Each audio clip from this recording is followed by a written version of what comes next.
So my wife asked me the other day, how's your memory?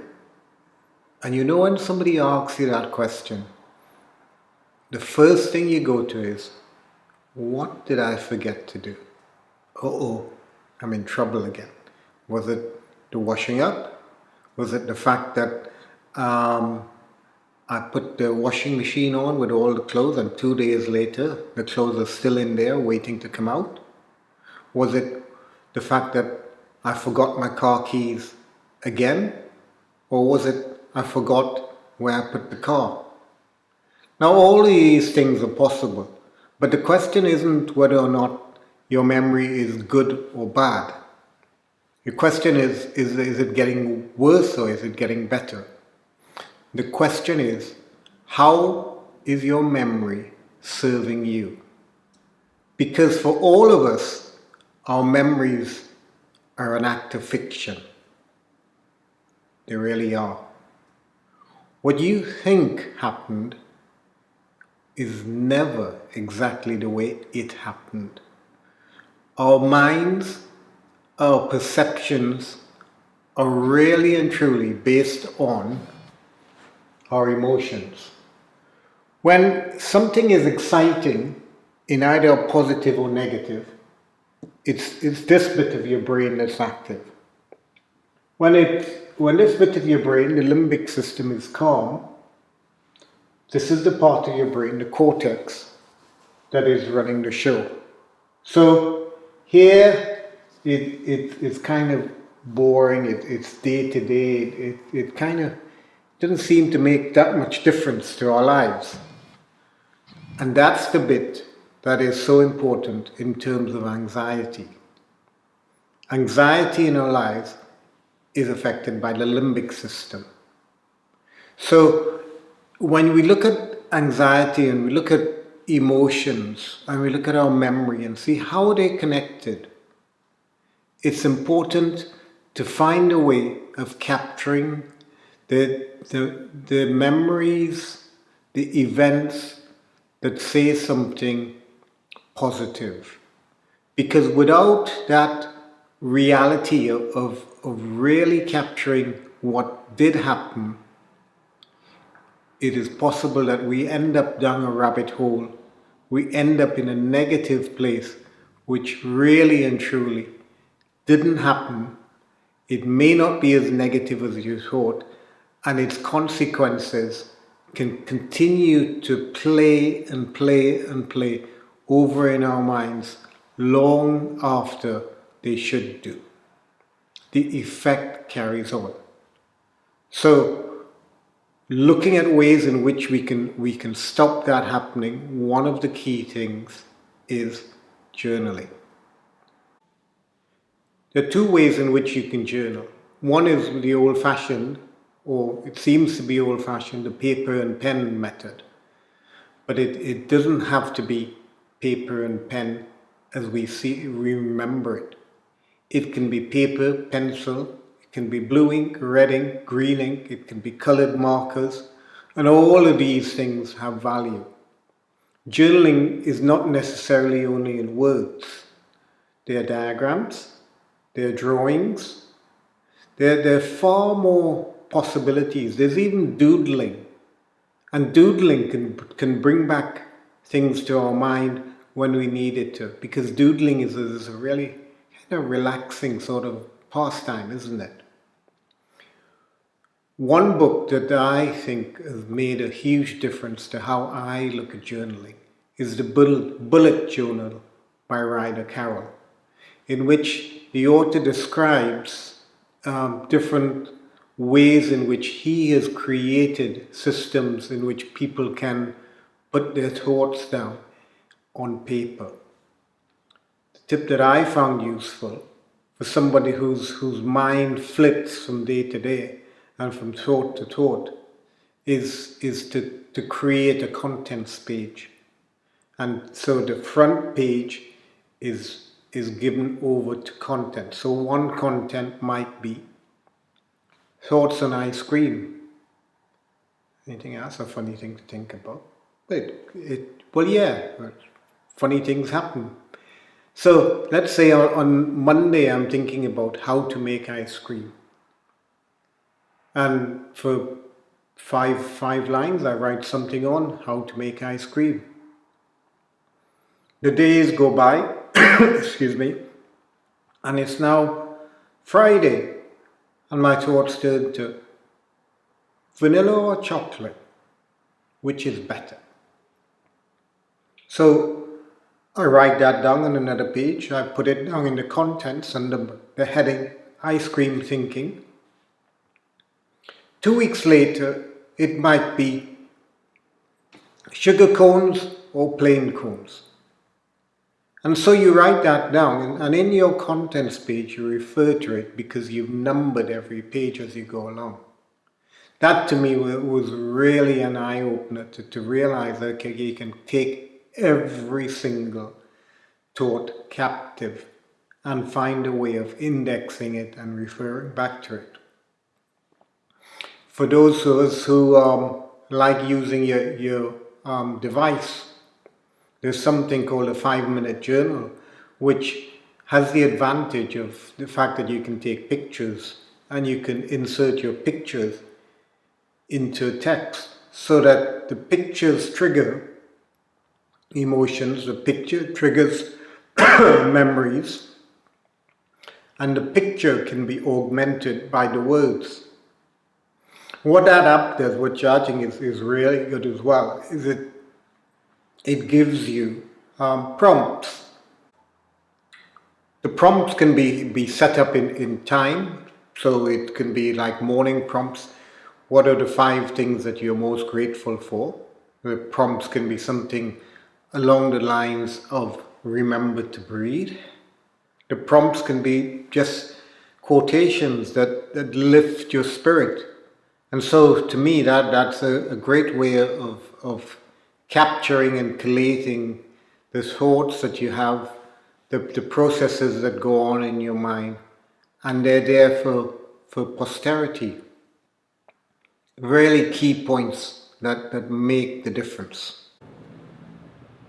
So journaling is one really key skill that is important to develop. In the old days, it used to talk about having a diary, but I think journaling is much more important than that. Journaling to me allows me, it stops me from going down too many doom-laden thoughts that can go around my head, especially at this time. It anchors you into a present. So let me explain what it could look like. So if you write down, let's say you had a food diary or food journal, and you put in it something like, I had for breakfast porridge oats with fruit and nuts and berries. For lunch, I had a Big Mac with cheese, pickles, and then I had a milkshake. And for dinner, I had steak and chips. And you write that down, and then you write down how you felt along with it. It was, after breakfast, it was good. It was energized. After lunch, it was kind of like, after dinner, it was, whew. And so what you're doing is that you're actually triggering some memory of what happened at that particular point in time. Now that may not be a memory you want to have, if that's not the direction you want to go in. But as you continue to journal the entire week, you may find that in reality you had one bad day. We all have bad days. You may find you've had 2 bad days and 5 good days, where what you set out to achieve on the whole is more positive than negative. By looking back at it, you realize that there is some change that is moving in a particular direction, and that direction is upwards. In the present, if you just had a really bad argument with a friend, a family member, or you've had a rough day at work, and then you journal about it, what you're doing there is separating out an experience from a part of your own reality. So in other words, the experience and the experience of the reality can be tied up in, like, say, the limbic system. And all of this is shut down, as we've discussed.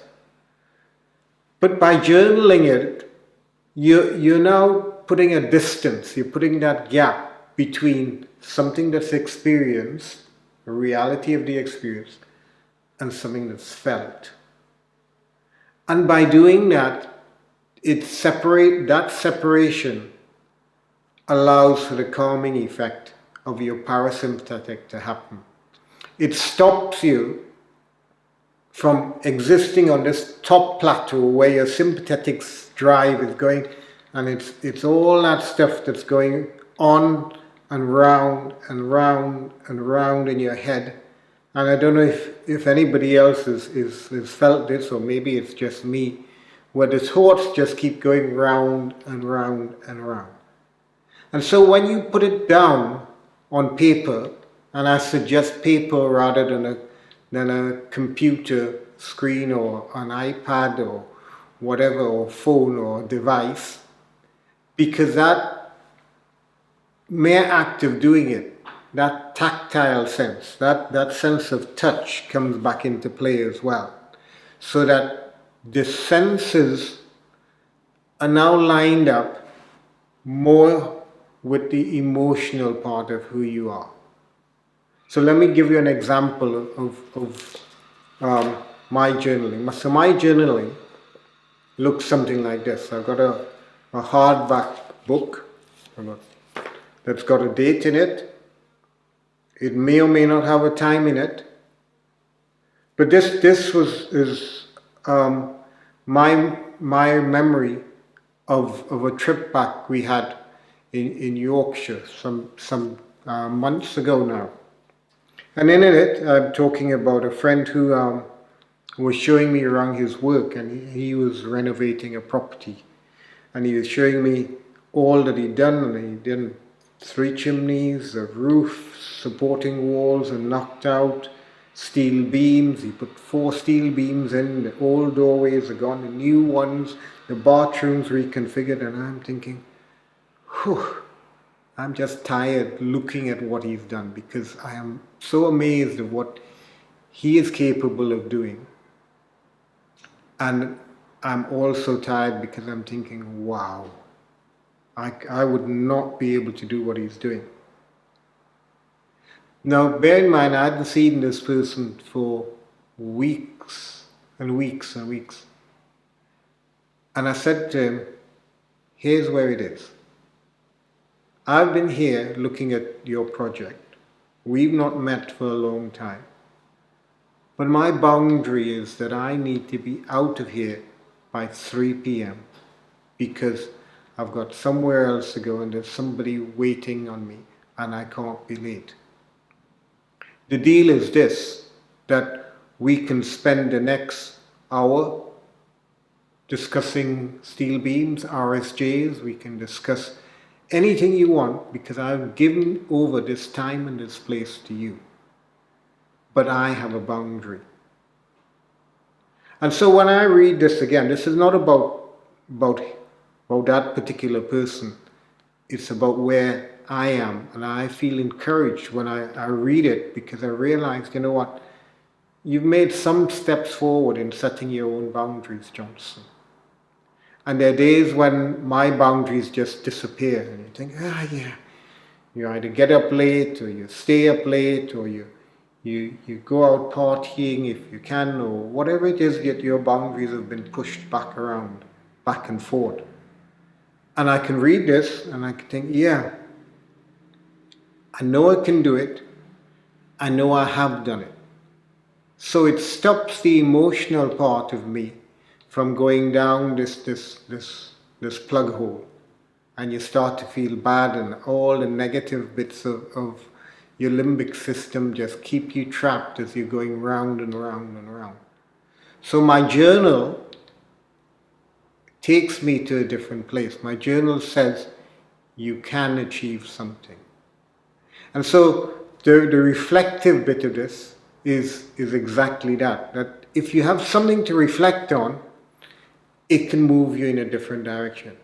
If you have nothing to reflect on, you're stuck with, at least in my case, imperfect memories, imperfect assumptions, imperfect in every way, because we are wired to remember the bad stuff, the impactful stuff. We are not wired to remember the things that really and truly matter. It's like watching the news, isn't it? You only watch the news that impacts. Either it'll make you happy, it'll make you sad, it'll make you glad, it'll make you depressed. We are all wired for that. And sometimes it's good to see something that's factual that you can then reflect on, that will take you in a different direction. Journaling works that way. I have also, I don't have it here with me, a journal that has diagrams in it. There are diagrams in it that may mean nothing to anybody else, but they mean something to me. So there's a diagram that stops me from comparing myself to other people in terms of levels of busyness.